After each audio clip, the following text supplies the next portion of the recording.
Hello friends, Rajasthan history की series में मेवाड़ और मारवाड़ के बाद आज हम देखेंगे बीकानेर का इतिहास। तो आइए शुरू करते हैं बीकानेर का इतिहास। बीकानेर में राठौड़ वंश का शासन था। मारवाड़ का जो राव जोधा था उसी का बेटा था राव बीका, जिसने बीकानेर की स्थापना की। बीकानेर के प्राचीन नाम जांगल देश और राती घाटी थे। मिट्टी बजरी जैसी लाल होने के कारण इसे राती घाटी कहते थे। और ये देखिए आपके सामने जो ये पिक्चर है, ये है बीकानेर का लोगो। इसमें देखिए नीचे लिखा है जय जंगलधर बादशाह, यानी जांगल देश कहा जाता था। और जांगल देश की राजधानी अही छत्रपुर थी, जो वर्तमान नागौर है। राव बीका राव जोधा के पुत्र, इन्होंने बीकानेर की स्थापना की थी। बीकानेर की स्थापना के पीछे एक कहानी भी है। एक दिन दरबार में राव जोधा ने बीका और कांधल, जो उसका चाचा था, उन पे व्यंग्य कर दिया कि बात तो ऐसे कर रहे हो जैसे नया गढ़ बनाओगे। इसे अपमान मानकर बीका अपने भाई बीदा और कांधल के साथ निकल गया और कर्णी माता का आशीर्वाद लिया और नए राज्य की स्थापना कर दी। राव जोधा की माता कोडमदे के नाम पर एक क्षेत्र था, कोडमदेसर। बीका को 1472 में इसी गांव में राजा घोषित किया गया था। और ये जो पिक्चर है, ये उसी क्षण की है। बीकानेर की स्थापना 1488 में हुई थी। इसके लिए स्थानीय भाषा में कहते हैं 1595 सुद बैसाख सुमेर थावर बीज थरपियो बीको बीकानेर, यानी विक्रम संवत 1545 वैसाख महीना शुक्ल पक्ष की द्वितीया शनिवार के दिन बीका ने बीकानेर की स्थापना की। थावर यानी शनिवार। उसके अगले दिन अक्षय तृतीया थी, यानी आखा तीज। तो बीकानेर का स्थापना दिवस आखा तीज को मनाया जाता है और इस दिन बीकानेर में पतंग उड़ाई जाती है। राव बीका के बाद बेटा नरा राजा बना था, लेकिन वो कुछ ही समय तक राजा रहा। उसके बाद लूणकरण राजा बना। तो राव लूणकरण के बारे में जानते हैं। माना जाता है कि राव लूणकरण संत जसनाथ जी के आशीर्वाद से राजा बना था और लूणकरण ने जैसलमेर पर आक्रमण करके रावल जैतसी को हराया था और उसने नागौर के मोहम्मद खां को भी हराया था। 1526 में ढोसी का युद्ध हुआ था। हरियाणा के नारनौल का नवाब था अबी मीरा, उसके और लूणकरण के बीच में। साथियों के विश्वासघात के कारण लूणकरण इसमें मर गया था। लूणकरण को कलयुग का कर्ण कहा गया है। कवि बिट्ठू सूजा ने ऐसा कहा है। उसने लूणकरण सर झील का निर्माण करवाया, लक्ष्मीनाथ जी का मंदिर बनवाया और जसनाती संप्रदाय का पवित्र वृक्ष जाल है। और क्योंकि लूणकरण जसनाथ जी के आशीर्वाद से बना था राजा, तो उसने बीकानेरी सिक्कों पर जाल वृक्ष चलाया था। अब बात करते हैं राव जैतसी के बारे में। खानवा के युद्ध में राव जैतसी ने अपने पुत्र कल्याणमल को भेजा था। राव जैतसी ने हुमायूं के भाई कामरान के साथ राती घाटी का युद्ध किया था, जो 1534 में हुआ था। इसमें जैतसी ने कामरान को हरा दिया था। दरअसल हुमायूं के भाई कामरान ने भटनेर पर कब्जा कर लिया था। भटनेर हनुमानगढ़ का पुराना नाम है। तो उस पर कब्जा कर लिया था और बीकानेर की ओर बढ़ा, तो फिर इनके बीच में युद्ध हुआ। पाहेबा का युद्ध। अगर आपने मारवाड़ वाला वीडियो देखा हो तो आपको पता होगा पाहेबा का युद्ध क्या था। ये जैतसी और मालदेव के बीच में हुआ था। इसमें जैतसी मारा जाता है और मालदेव बीकानेर पर कब्जा कर लेता है और कुंपा को यहाँ का प्रशासक बना देता है। लेकिन गिर सुमेल का युद्ध जो हुआ था, जो शेरशाह सूरी और मालदेव के बीच हुआ था, उसके बाद कल्याणमल इसे फिर से पा लेता है। ये राव जैतसी का पुत्र था। खानवा के युद्ध में अलग अलग रियासतों से राणा सांगा की सहायता के लिए लोग गए थे। तो बीकानेर की तरफ से राव कल्याणमल गया था, लेकिन उस टाइम राजा राव जैतसी था, ये उसका पुत्र ही था। गिरी सुमेल के युद्ध में इसने शेरशाह सूरी का साथ दिया था। इसने ऐसा क्यों किया था, ये जानने के लिए आप प्लीज़ मेरा मारवाड़ वाला वीडियो देखिए, उसमें आपको ज़्यादा अच्छे से पता चलेगा।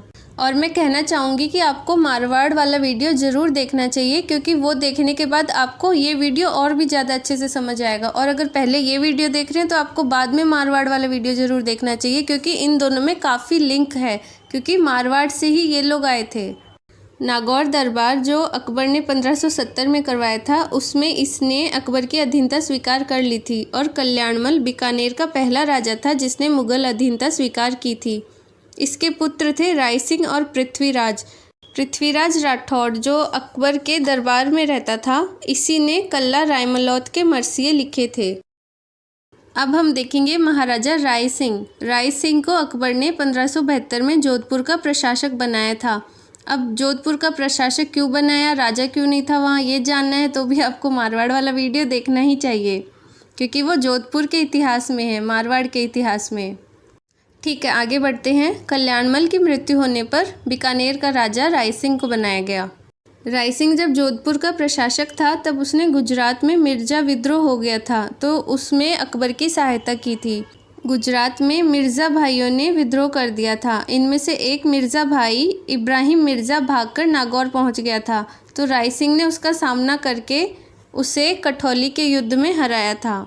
राय सिंह मुगलों को बहुत पसंद था और वो उस पर विश्वास भी बहुत करते थे। जहांगीर के शासनकाल में उसका बेटा विद्रोह करता है, तो जहांगीर खुसरो के विद्रोह को दबाने के लिए जाता है। तब वो आगरा किले की जिम्मेदारी राय सिंह को सौंप जाता है, यानी राजधानी संभालने की जिम्मेदारी उसे दे जाता है। अकबर के समय राय सिंह 4000 मनसबदार था, जिसे जहांगीर ने 5000 मनसबदार बना दिया था और इसे अकबर ने राय की उपाधि दी थी। राय सिंह ने जूनागढ़ किले का निर्माण करवाया था। इसका निर्माण प्रधानमंत्री करमचंद की देखरेख में हुआ था और यहाँ राय सिंह प्रशस्ति है। राय सिंह ने जूनागढ़ किले के सूरजपोल पर जयमल और पत्ता की मूर्तियाँ लगवाई थी। ये जयमल और पत्ता कौन थे, ये जानने के लिए आप मेवाड़ वाला वीडियो देखिए। राय सिंह की कुछ पुस्तकें हैं। राय सिंह महोत्सव, वैदिक वंशावली, ज्योतिष रत्नमाला, बाल बोधिनी ज्योतिष ग्रंथ की एक टीका है।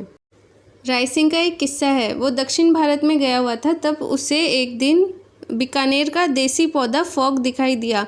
उसे देखकर वो बोला, तू स्वदेशी रूखड़ो, मैं परदेसी लोग, माना अकबर तेड़िया, तू क्यों आयो फोग। यानी कि भाई तू तो देसी रूख है, हम परदेसी लोग हैं, हमें तो अकबर ने यहाँ भेज दिया है, पर तू क्यों आया है। अब आते हैं महाराजा कर्ण सिंह। इन्हीं के साथ मारवाड़ के अमर सिंह राठौड़ की मतीरेरी राड़ हुई थी। देखा मारवाड़ का जिक्र कितनी बार आ रहा है, तो मारवाड़ का वीडियो आपको पक्का देखना है। जय जंगलधर बादशाह की उपाधि धारण करने वाला बीकानेर का पहला राजा यही था।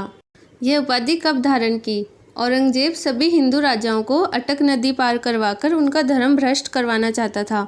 हिंदू राजा कभी भी अटक नदी पार नहीं करते थे, तो एक दिन औरंगजेब ने इन राजाओं को अटक नदी के पास खड़ा करके ऐसी सिचुएशन में डाल दिया था कि उन्हें अटक नदी पार करनी पड़े। लेकिन कर्ण सिंह ने वहाँ जो नाव थी उसको तोड़ डाला था, यानी विद्रोह का नेतृत्व किया था, तो तब सभी राजाओं ने उसे ये उपाधि दी थी। कर्ण सिंह के पुत्र थे केसरी सिंह और पदम सिंह।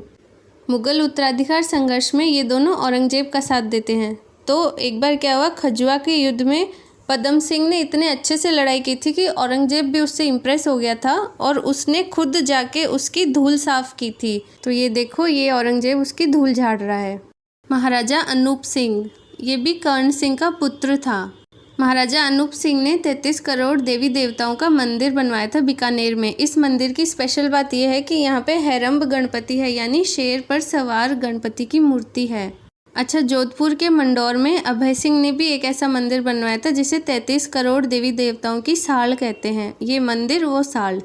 अनूप सिंह की पुस्तकें: अनूप विवेक, काम प्रबोध, श्राद्ध प्रयोग चिंतामणि, अनूपोदय। इन्होंने कुछ किताबों के राजस्थानी में अनुवाद करवाए थे, जैसे शुक सप्तती का गद्य और पद्य शैली में मिश्रित अनुवाद करवाया था और भागवत गीता का अनुवाद करवाया था और वेताल पच्चीसी जो विक्रम बेताल की कहानियाँ हैं उसका भी अनुवाद करवाया था। एक काफ़ी इम्पोर्टेंट पॉइंट है, इनका दरबारी विद्वान था भाव भट्ट। शाहजहाँ के दरबारी विद्वान का पुत्र था और औरंगजेब ने संगीतकारों को अपने दरबार से बाहर निकाल दिया था। तब भाव भट्ट अनूप सिंह के पास चले गए थे, तो इन्होंने जो रचनाएं की वो हैं अनूप संगीत विलास, अनूप संगीत रत्नाकर और संगीत अनूप अंकुश। महाराजा सूरत सिंह, 1805 में सूरत सिंह ने भटनेर पर कब्जा कर लिया और उस दिन मंगलवार था, इसलिए उन्होंने भटनेर का नाम बदलकर हनुमानगढ़ रख दिया था। अच्छा, क्या आपने सुना है कि एक किला ऐसा भी था जहाँ से चांदी के गोले चलाए गए थे? इसके बारे में मैं आपको अब बताऊंगी। चूरू पर आक्रमण। चूरू का सामंत स्योजी सिंह था, उसने राजा को कर देने से मना कर दिया था, इसलिए उस पर आक्रमण हुआ। जी हाँ, वो चूरू का किला था। तो चूरू के किले में लोहा खत्म हो गया था, उसके कारण युद्ध में चांदी के गोले चला दिए गए थे और चूरू पर अधिकार कर लिया गया था, क्योंकि चांदी कितनी देर चलेगी। बट सोचने वाली बात यह है कि चांदी इतनी तो थी कि गोले चलाए जा सके। खैर, सन 1818 में अंग्रेज़ों के साथ संधि कर ली। दोस्तों, महाराजा गंगा सिंह के बारे में तो अभी जानना बाकी है, तो ट्यून इन रहिए, वीडियो बंद मत कीजिए। तो सबसे पहले हम देखेंगे बासन पीर का युद्ध, वो क्या था। यह बीकानेर के महाराजा रतन सिंह और जैसलमेर के राजा गज सिंह के बीच हुआ था। जीता तो इसमें जैसलमेर ही था। तो इसमें इम्पॉर्टेंट बात यह है कि बासन पीर का युद्ध राजस्थान की रियासतों के बीच होने वाला अंतिम युद्ध था। रतन सिंह के दरबारी विद्वान दयाल दास सिंधायच थे। उन्होंने बीकानेर राठौड़ारी ख्यात लिखी थी और ये राजस्थान की अंतिम ख्यात थी। एंड अब जानते हैं महाराजा गंगा सिंह के बारे में। महाराजा गंगा सिंह ने चीन में 1899-1900 में बॉक्सर विद्रोह दबाया था, इसलिए अंग्रेज़ों ने उसे चीन युद्ध पदक दिया था। जब छप्पनिया अकाल पड़ा था, जो बहुत भयंकर अकाल था, उस समय राजा गंगा सिंह ने लोगों की मदद के लिए अपना खजाना खाली कर दिया था।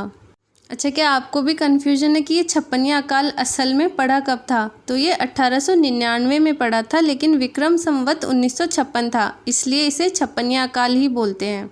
महाराजा गंगा सिंह ने छप्पनिया अकाल के समय जो प्रबंध किए थे, उसके लिए अंग्रेज़ों ने उसे केसरे हिंद की उपाधि दी थी। जब BHU की स्थापना के लिए मदन मोहन मालवीय जी फंड इकट्ठा कर रहे थे, तो 1916 में गंगा सिंह ने सबसे ज़्यादा फंड दिया था, तो इसलिए गंगा सिंह को BHU के माननीय कुलपति का पद दिया गया था, जो उनकी मृत्यु तक रहा था। आपने गंगा रिसाला नाम सुना है? गंगा सिंह की ऊँटों की सेना थी ये। गंगा रिसाला ने प्रथम और द्वितीय दोनों विश्व युद्ध में भाग लिया था। गंगा सिंह स्वयं भी प्रथम विश्व युद्ध में लड़ने के लिए तुर्की गए थे। गंगा सिंह पेरिस शांति सम्मेलन में भी शामिल हुए थे और ये एकमात्र ऐसे राजा थे। राजस्थान की पहली नहर गंग नहर का निर्माण महाराजा गंगा सिंह ने ही करवाया था 1927 में, इसलिए गंगा सिंह को राजस्थान का भागीरथ भी कहते हैं। गंग नहर का इंजीनियर कंवर सेन था और इंदिरा गांधी नहर की योजना भी कंवर सेन ने ही बनाई थी बाद में, और ये गंग नहर की तर्ज पर ही है। गंग नहर का उद्घाटन लॉर्ड इरविन ने किया था। महाराजा गंगा सिंह ने लंदन में हुए तीनों गोलमेज सम्मेलनों में भाग लिया था। गंगा सिंह ने बीकानेर में अपने पिता लाल सिंह की याद में लालगढ़ पैलेस बनवाया और उन्होंने कई मंदिरों का पुनर्निर्माण करवाया था, यानी उनका पुनरुद्धार करवाया था।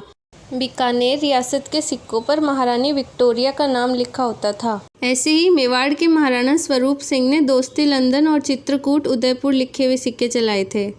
तो दोस्तों, ये थी बीकानेर के इतिहास की मुख्य मुख्य बातें। अगर आपको वीडियो सच में पसंद आए तो प्लीज़ इसे लाइक करें और इसे शेयर ज़रूर करें, ताकि इसे ज़्यादा से ज़्यादा लोग देखें। अगर मेहनत सफल होती है तभी और करने का दिल करता है। तो प्लीज़ चैनल सब्सक्राइब करें और वीडियो को शेयर करें। Thank you.